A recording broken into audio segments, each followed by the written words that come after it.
Hey, how you doing? I'm the Don Melon. I got a little project that I've been working on ever since the pandemic. It started when I was really depressed and I wanted to go back and watch all my favorite childhood shows. Turns out I really like to fucking yap. So I'm going to use my skills yapping, and I'm going to talk about all of my favorite childhood shows, starting with Pokemon, Digimon, and Yu-Gi-Oh! Yep, that's right, I'm going to talk about all three of them, as I am now finally almost finished with this years-long project watching all of them. First, a couple of ground rules. I'm going to be going over all of these series in kind of a release order, starting with the oldest series and ending with the newest. As you should be able to tell from the visual that I have on screen, I've more or less combined these into different eras. If I went actually season by season, I'd have to make like 100 videos. No thanks. So instead, I'm just doing, okay, so the Kanto season of Pokemon, which is the video that you're watching, is going to include the Indigo League and the Orange Islands. And then the video that I make after this one is going to jump over to Digimon Adventure, which thankfully is only one show, and then jump back to Pokemon for Johto, etc., etc., etc., until I reach the end of this little project of mine. Now, I'm also going to be referring to all of these shows and their characters by their English names. I am from an English-speaking country. Most people on this platform are more familiar with the English names. So what I have to say is mostly gonna apply to the English version, but I have seen the Japanese versions too. But honestly, most of my criticisms can be applied to both. I'll mention the Japanese version if I feel like there's a significant difference, but generally the criticisms can be applied to both. With that out of the way, let's get started.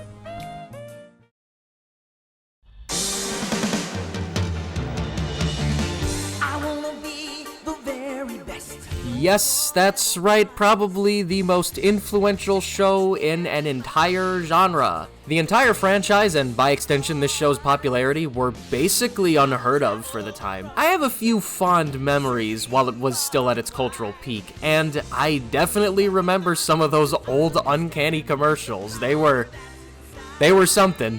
But if you really don't know just how big Pokemon was, take a look at any single person from the ages of 25 to 35 and ask them to sing this theme song. I guarantee you most people will know most of it. Now, I don't expect that anybody has it completely memorized by heart like I do, but it's certainly the most well-known piece of Pokemon media to regular people who aren't big Pokemon or gaming fans. So because of that, I have to give a huge amount of respect to the original run of the show. Without it, one of my favorite franchises probably would have ended long before the current day. Now, I say all of that because,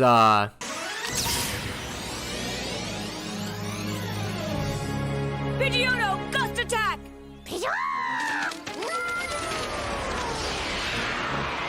well, I have a lot of respect for this show, but boy, did it not age gracefully at all. Having conducted this elongated look at the entire franchise, and even other similar franchises, I can say that this is definitely a show that I watched. Now, I don't want to be too cruel to this show, because it does kind of feel like it's a first of its kind type of a deal, even if it wasn't the first. It definitely popularized it. But beyond the nostalgia for it, it's not really that bad, so I can't find myself being too cruel to it. I'm gonna say something that's maybe a bit controversial, hot take of the fucking century here.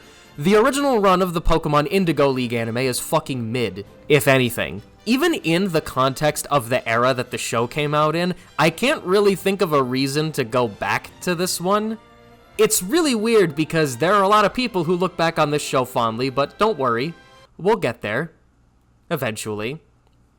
I don't hate this show, like I said, I called it mid, but part of why I like the show at all is because I think that it makes for a really beautiful time capsule. Not in the same way that you'd be thinking, though. I'm not talking about, like, only 90s kids will remember this one, whoa! Nah, I don't really think that that's something that applies to this one. If you want to watch a 90s movie, go watch Power Rangers. No, the only thing that's really dated in this show are these goofy-ass payphones that have the video monitors on the side, which isn't something that's unique to this show, but it's definitely something very funny to look back on. Nah, most of the stuff that's in the Indigo League show is pretty timeless, all things considered. See, the show is unique and a time capsule because it was released during an era when Pokemon didn't really have a fully established identity, or if it did have a fully established identity, it certainly wasn't the way that it is now.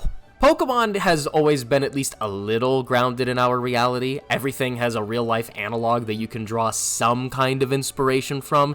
It wasn't until much later that the franchise started introducing many more high fantasy elements, to varying degrees of success, but no other game in the series directly mentions real-world locations aside from Red, Blue, Green, and Yellow, Generation 1. I suspect that this is the logic for how we got moments like Pidgeotto eating an earthworm in Episode 3. No, not like an earthworm Pokemon or like a cartoon interpretation of a worm. It's a regular fucking earthworm from our world. That's just really interesting to me. Maybe it's because Pokemon by this point has such a well-established identity that any of these older works that don't adhere to that established identity, I just find fascinating because it doesn't adhere to it. But unfortunately, even with this, that level of intrigue can only carry me so far.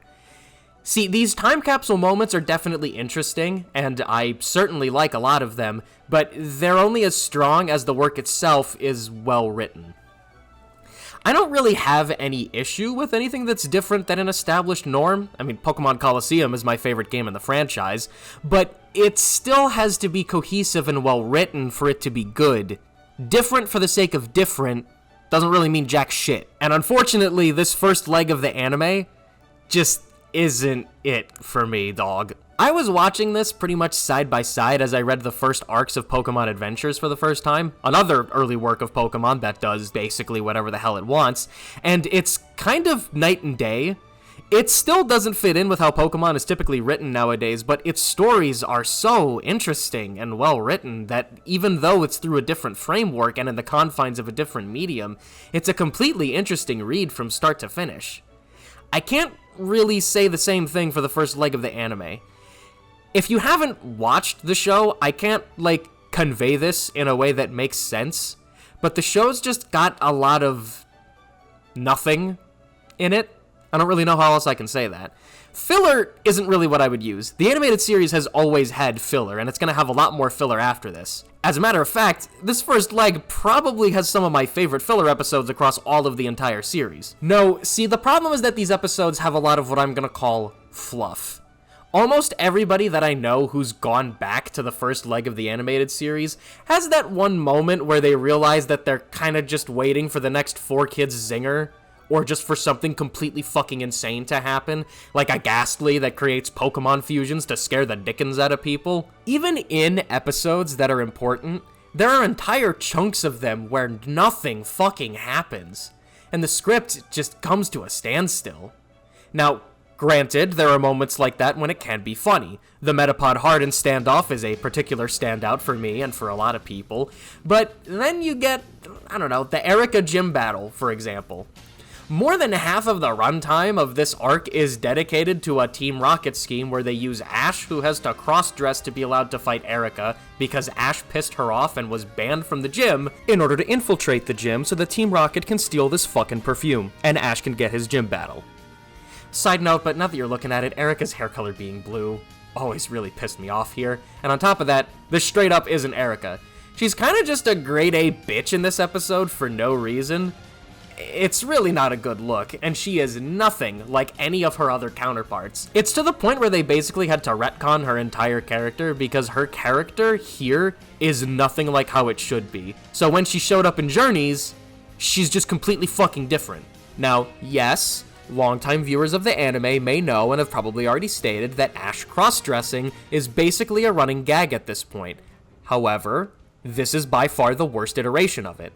Not because it's not a funny visual, I mean, depending on who you are, this can be funny or not funny, but even if you do like this kind of humor, it's not bad because it's this kind of humor. It's bad because everything around it is bad. The scenario for why Ash got banned is just a little bit too stupid for my tastes. In these earlier seasons, Ash's primary character flaw is arrogance. 98 wins and you still don't have a badge? That's tough luck, AJ. I have 10 wins and I've won 2 Pokemon badges. So his best moments are when he has to be taken down a peg and learn how to humble himself. That's technically what's going on here, but the problem with that is that most of the characters around him really aren't that much better, and Erica is kind of one of the worst examples. I've seen Ash do way worse shit than he does here, and even in terms of his tone of voice and word choice, he's said way worse to people. So it kind of just comes off as weird when in some of these cases, Ash just gets a slap on the wrist, and then here, Ash gets fucking banned for life? Like, Erica seems crueler than Sabrina here. And Sabrina turned her entire family, and Misty and Brock, into dolls. Just because, for the love of the sport. Erica is the one who learns the lesson here, and debatably more of an impactful one than what Ash learns. Because at the end of the day, Ash does still have a heart of gold buried beneath all the crap, he just needs to learn that he has one. Yeah, he can be kind of an asshole, but this is something that Ash would do, even in these early seasons. Erica, and to be honest, a lot of the other gym leaders, are debatably worse and definitely worse people than Ash is, so the whole point is that it's supposed to teach them both a lesson. This would work in most show formats, but the problem is, these are fucking gym leaders. Gym leaders are supposed to be pillars of physical strength and strength of heart, and it's not like all of these people are Giovanni, or even like in the manga where half of them are in Team Rocket, just to show how far they've infiltrated society at large. These people are not douchebags. They're not supposed to be. But I would say that they're more effective antagonists than Team Rocket sometimes. Now, obviously, even in the games, all of the gym leaders are an obstacle to get all of the gym badges and continue with the rest of the story. If you've played a Pokemon game, you generally know that you beat the gym leaders in order to get to the league, beat up the champion, and then become the champion. But they're kind of obstacles in the same way that youngster Joey is an obstacle. You know what I mean? They're not evil or malicious, you just kind of gotta beat them. I found myself frequently rooting against the gym leaders in the show, not necessarily because I wanted to see Ash overcome a challenge, but because the gym leaders were in just as much of a need of a humbling ass-kicking as Ash is. And they're not even kids most of the time, so they don't really have an excuse. And again, these are the pillars of their community. They're supposed to be smarter and more competent than the average challenger, pushing people to do better and get on a higher level. Raichu, give it another thunderbolt!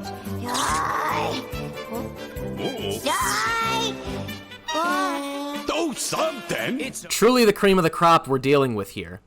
And this story with Erica is even one of the better examples of it because Team Rocket's scheme was planned out ahead of time, and it leads to a good character moment for Ash where he shows his love of Pokemon and a heart of gold for Erica to see, which changes her opinion of him.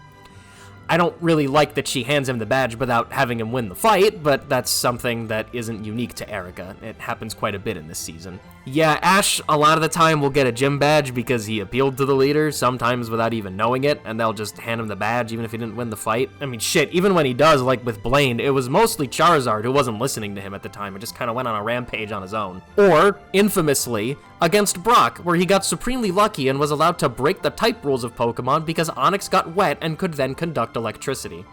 This is even poked fun at a few times by the show itself in the future. Maybe I'm missing something, but in this original iteration of it, I don't really see the humor in it. I think the idea is that we're supposed to be rooting for Ash as the audience, but the way that they handled his arrogance in this early part of the show is a little too heavy-handed to the point that it makes him difficult to watch. Call me crazy, but I don't really think we're supposed to be rooting for this character. This character who has a heart of gold should not be this much of a dick, and I don't really feel like rooting for him. Pick one and stick to it. If you wanted the douchebag Cusco from Emperor's New Groove unlikable asshole who grows over the course of a story, or you wanted a naive kid with a heart of gold experiencing the wonders of the world for the first time, pick one of them and stick to it.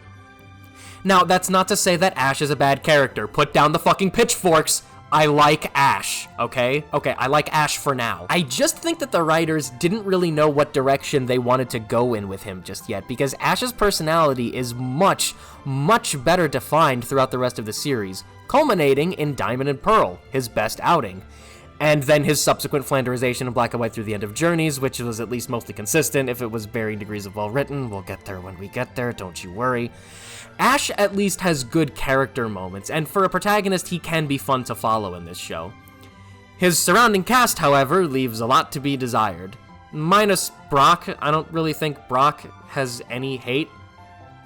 I mean, this is his worst outing by far, but he mostly still kind of works for the wise sage type, who's, you know, a little bit freaky and wants to hunt down every hot woman with a pulse that he sees in the show.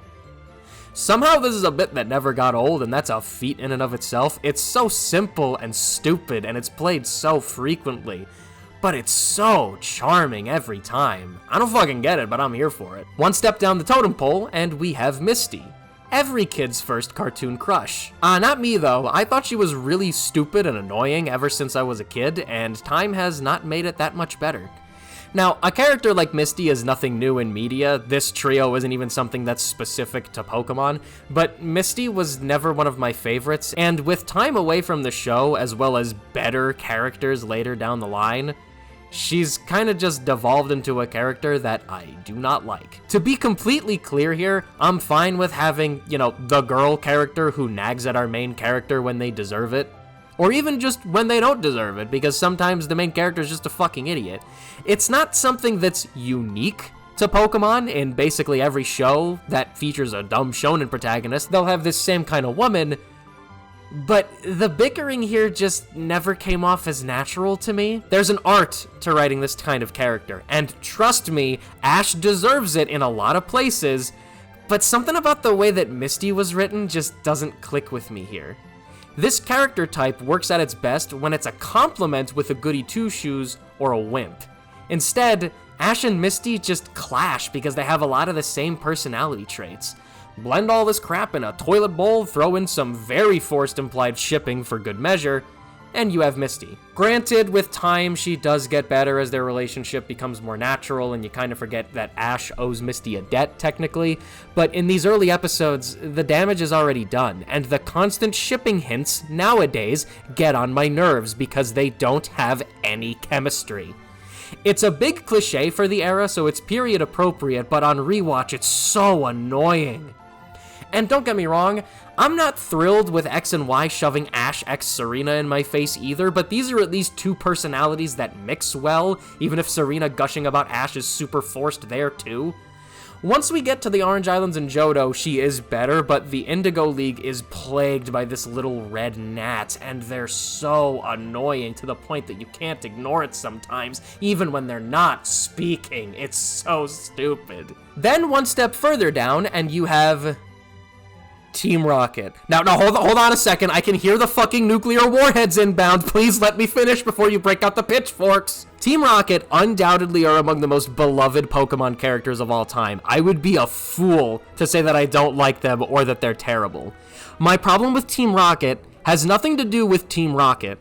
It's just how they're used. They definitely serve the role of the comedic troublemaker villains fairly well. I mean, everyone's got a favorite Team Rocket moment. They're hilarious. The slapstick troublemakers who are hilariously bad at their job will always be funny, if nothing else.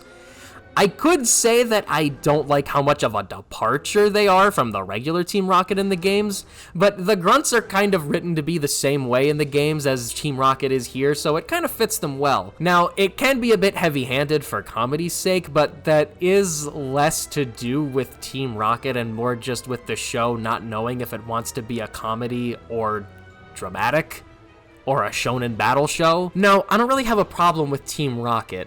The problem is that they are used in every fucking episode, even the ones where they don't need to be here. I mentioned earlier that a lot of my time spent on this show was just me waiting for the next 4Kids Quip or Team Rocket appearance because, my god, there's nothing else going on sometimes. And they're used as a crutch so frequently that it starts to get annoying. Even in the instances where I like their story conclusion or I think that their presence fits the episode, I find that I'm a little resentful because I would rather they use these stooges more sparingly to make their appearances have more impact. Quality over quantity is something that I stand by, and the show would go on to prove me right in later iterations where they're used more sparingly, and thus, they have many more interesting schemes and more comedic moments. It feels like a treat to see them, and not a mandate like it is here, because they need to fill the episode with something. To be absolutely fair, even if I find them unnecessary a lot of the time, my suspension of disbelief is never really broken by their presence, so while they don't always work, and they definitely overstay their welcome, they're not miserable on screen. In fact, I can't really say that anything in this show, or very little of it, if anything, gave me a feeling of pure misery the same way that some other shows have. Its biggest crime is being boring. When the show isn't being an off-the-wall slapstick fest, it leaves a lot to be desired. I don't think I need to say that most of the fight scenes here look like garbage. I've shown a few of them so far, and they're visually repetitive, boring, and really nothing special to look at. There are a handful of standout shots for beam moves, seismic toss can look kinda cool sometimes, but the fights are just not a strength of the show yet. They will become one later, but here they're really not. And neither is the context behind the battles in this show. Ash has to go fight a gym leader, or Gary Oak is being a stinker again, can only get me so far, and even those are hit or miss sometimes. The crown jewel of bad battle contexts is Ash's loss at the Pokemon League. Most of Ash's League fights, and honestly most of his fights in general, have at least a comedic slant to them, which makes this moment where Charizard kneels over and tells Ash to go scratch, basically, a little bit more weird, because it's kind of just mean-spirited in a way that's not very funny. It makes a little bit more sense if you accept that Charizard is a douche at this point in the series, but I have my issues with that I'll save for later. Pokemon is usually great at weaving comedy together with its fights or important moments where it needs them, but they didn't really hit their stride with it here yet. The entire show, even if you're invested, has these massive whiplash moments like this, and it gets to the point of absurdity. Now, I should mention that I am also not experiencing this show as it was originally intended to be watched. I wasn't waiting for a week plus in between episodes, which sometimes if you were watching it live and with those breaks, it can make a lot of these whiplashes a little bit more acceptable, at least from episode to episode. So I'm willing to give some of it a pass, like there are a lot of episodes that have different tones from each other. There's a lot of whiplash in the middle of episodes too that's also not fitting or appropriate. So I'm not really that forgiving of it either. So while I can forgive a lot of it, I also can't forgive a lot of it too. That said, the team at least knew when to quiet down for dramatic moments and let a really impactful second linger. There are usually proper transitions if there needs to be, and the tone is kept up so that it's not jarring from episode to episode, even in a binge watch format. But the show isn't really the best at doing dramatic moments anyways, so they don't really hit either. Now, I know what I just said might sound like sacrilege to some people, because nearly universally, when people bring up the Generation 1 anime, they're always gonna bring up some fucking combination of Farewell Pikachu, Bye Bye Butterfree, Charmander the Lost Pokemon, and then some of the funny meme moments like Pikachu holding up the bottle of ketchup. And these are universally some of the best episodes in the series, and I do not fucking agree at all. Every single one of these episodes has almost the exact same core issues. They have a good concept, they spend too much time meandering and doing fucking nothing. Charmander the Lost Pokemon has a strong setup and a complete dickhead for a villain for the episode, but so much time gets spent on completely unnecessary melodrama. Even as a kid, I tuned out most of the middle chunk of this episode because there's fucking nothing happening. It's just talking to Charmander and trying to convince him that he's being stupid, and then talking to Damien and convincing him that he's stupid, and then Charmander being stupid. It's so repetitive. On top of that, this episode makes me angry retroactively. I think that Ash's Charizard is a great way to showcase a mechanic from the games, even if it maybe wasn't intentional. Ash being arrogant and not having won that many gym badges, and that reflecting on how he can raise one Pokemon and how it doesn't listen to him, should be good here. And again, it's showcasing something from the games that we don't really often get to see in the show. So it should be better than it is. The problem with it here is that they could have chosen literally any other Pokemon except Ash's Charizard. If I take Charizard's personality in a vacuum, separate from Charmander, I think it's a good idea and it sets up for a good redemption moment in the Orange Islands. The problem is, this moment already happened once. You're telling me that this Charmander, who very directly and completely not subtly owes Ash his life for braving the pouring fucking rain to get it to Nurse Joy, telling off its original trainer, and then that same Charmander willingly going off with Ash, and then having to do a complete 180 at the drop of a hat is so unnatural and forced that it has single-handedly made me resent Charizard as a whole. Even if his Charizard gets better at the Orange Islands and he's subject to some pretty cool moments and a decent goodbye in Johto, this entire arc just makes me roll my eyes whenever I see him. The entire character would work so much better if it was literally any of Ash's other Pokemon, or if he got it in some random trade.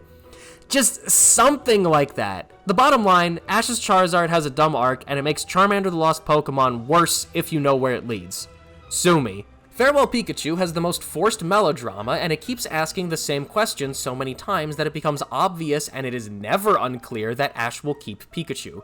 Even if you somehow ignore that Ash would never in a million billion years get rid of the company mascot, even if it got put into a wood chipper and cut into tiny pieces, that Pikachu will find a way back to life like Majin Buu. This is way too forced, and it makes the entire episode a slog. Easily one of my least favorite episodes in the show. The Rival Gyms one has the one popular meme with the catch-up and an interesting concept that at least attempts world building, but it's so fucking bad and it feels like padding for the padding, and it doesn't deserve any more of my attention outside of this one catch-up image. Bye Bye Butterfree likewise presents interesting concepts like alternate color palettes for Pokemon and breeding, neither of which were introduced until Johto, and what everyone remembers from it is still quite strong. This little montage of all of Butterfree's greatest hits is genuinely a pretty good montage, and No More Smiles or Tears will always be a great song. Out of context from the rest of the episode and take it by itself, it's a strong couple of minutes. At the same time, it's just that, a couple of minutes. It makes up such a small fraction of runtime that by the time I got there, I was basically tuning it out because I was bored out of my mind. Once you strip away this montage, you're left with one of the most box-standard plots of the underdog getting the girl told in the most milquetoast way possible. And on top of that, Ash didn't have Butterfree for very long. Even considering the air dates, it really wasn't that long of an amount of time that Ash had Caterpie. And if you're binging the show, it feels even worse because it's just so few episodes that he even has this Butterfree. It's nothing in the grand scheme of things. It barely has important moments, and if it weren't for being Ash's first Pokemon that he caught properly, I doubt I would care at all. On top of that, this episode is 100% obsolete thanks to a similar episode in Diamond and Pearl featuring Jessie and her Dustox, which basically does this exact episode infinitely better. I'm not going to spoil it because I'm going to be talking about it later anyways, but it's worth mentioning here because it's almost impossible to not compare these two and notice that Bye Bye Butterfree is by far the worst episode in comparison. The moment of goodbye lingers for too long, and the in-between has fuck all going on. It features such a standard and cliche plot that unless you are 5 and have literally never read a story before, it offers you nothing new that hasn't been done better elsewhere. None of which are complaints that I have with the episode in Diamond and Pearl, aside from it maybe being a little cliche. Once you get to the Orange Islands arc, the stories have it a tiny bit better. The fights work a little bit well in the confines of the poor animation. The episode where Ash unthaws Charizard all night and regains its trust is good if I pretend that Ash didn't basically already do this for Charmander. Misty got a little bit better, but all of that happened at the cost of losing Brock for Tracy Sketchit, the most necessary character in the entire franchise. The characters overall are a little bit stronger here once you surgically remove Tracy from the equation, so the drama works a smidge better as well. But this leg is kind of just more of the same. It's like 10% better, but not really that much more, which is why I put these shows mostly into the same category and I didn't really feel like separating them. They're not different enough for me to do that. If it weren't for this being one of the only leagues Ash ever won, this would be a very unspecial arc of Pokemon. You want to know what this show does have that is special and very unique to it though? One strength that this show has that the rest of the Pokemon shows have never quite hit the same highs as? Slapstick. I am jealous of how funny and off the walls this show can be when it wants to be. That bit earlier about the Ghastly, that wasn't a joke. And it's even funnier because how it lures people up to this fucking cliff is by being this pretty white ghost girl and then screwing with them afterwards. The episode with the kaiju Pokemon where all the trainer Pokemon get lost and have to go through their own little quest to see them again will always be really funny. Jigglypuff drawing on people after it falls asleep to its sing, that's funny. Like, even without the 4Kids quips in the Japanese show, this show is a comedy riot when it wants to be. Which, conveniently, brings me to my next point. My counter-argument for why the aforementioned drama or combat episodes are not even in contentions for the best episode of this show, let alone the series. I'm gonna use one episode as my example, so say hello to the diva of deception, Duplica, one of my favorite Pokemon characters of all time because, to me, the episodes featuring her are iconic. In case the name didn't give it away, she uses a Ditto as her partner Pokemon in order to perform a street show, but she can't quite master it, or rather the Ditto can't. She can impersonate anyone quite well, the Ditto has some troubles cloning. I doubt this was intentional, but since Transform isn't a perfect copy either, I've always liked to think that this was some kind of a translation of the game mechanic. It was probably just intended to be a funny visual gag more than anything else, but I mean, hey, I got something more out of it, so that's good enough for me. Naturally, because this is Indigo League Pokemon, Team Rocket wants the Ditto because it can become anything that the boss needs. But I'm okay with them being used here because the writers use how overplayed they are to the episode's advantage for something I'll talk about in a second. I first want to just mention, as I'm sure you've noticed by now, yes, this was the start of the infamous Ditto Eyes meme that has been used excessively by Pokemon fans and Pokemon itself for years now. The team struck gold and they absolutely knew it too. Anyways, as Team Rocket does, they steal the Ditto and discover this little hiccup, and the quest to get Ditto back involves one of my favorite singular bits in the entire franchise. Ash and the gang, including Duplica, all dress up as Team Rocket in order to infiltrate their base and steal the Ditto back. This is complete with them stealing the entire Team Rocket motto.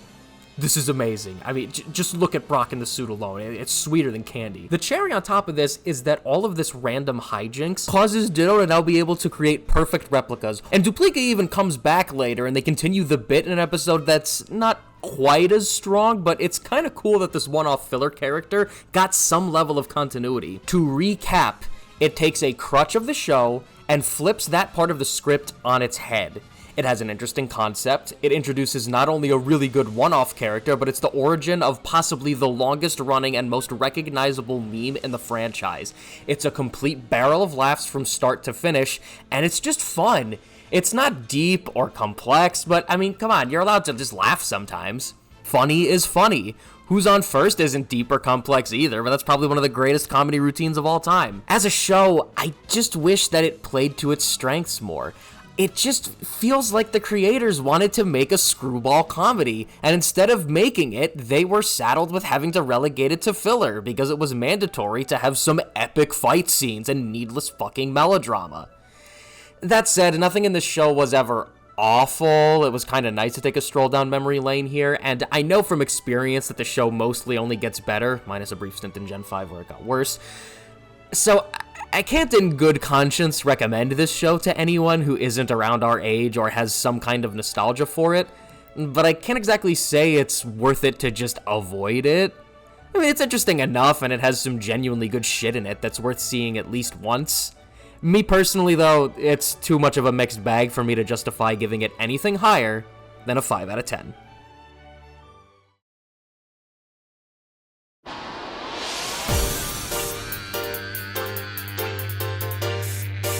Yeah, that's right, I'm covering the movies too because I have a fucking problem, okay? Okay, great. So these are gonna work in more or less the same way. I'm attaching these to the end of the videos that cover a certain era. So right now I'm gonna cover the first movie and Pokemon 2000, or The Power of One if you're Japanese here. And then for Johto, which covers Johto Journeys Through Master Quest, I'll cover Pokemon the Movie 3, Forever, and Heroes, and I'm gonna be doing the same for the Yu-Gi-Oh! And Digimon movies, because again, I have a problem. You can call me a lot of things, never say I'm not thorough. I don't really have a lot to say about this one that hasn't already been said. Mewtwo is menacing, all of the quotes and popular moments from this movie are quoted ad nauseum, even if you've never seen this movie before. It's the first instance of an over-reliance on cute Pokemon does a cute thing, which works for me, but I mean, I get why others can get kind of bored with it. It does kind of feel like filler. The only thing I can really say about this movie is it's a lot like the show. It's got a lot of meandering and stupid shit in it, but it also has a lot of really cool moments. This is the first real instance of Pokemon doing something cool and having it work. The entire concept of Mewtwo, the presentation, the way the clones are made, it's actually insightful quotes. I mean, it's good.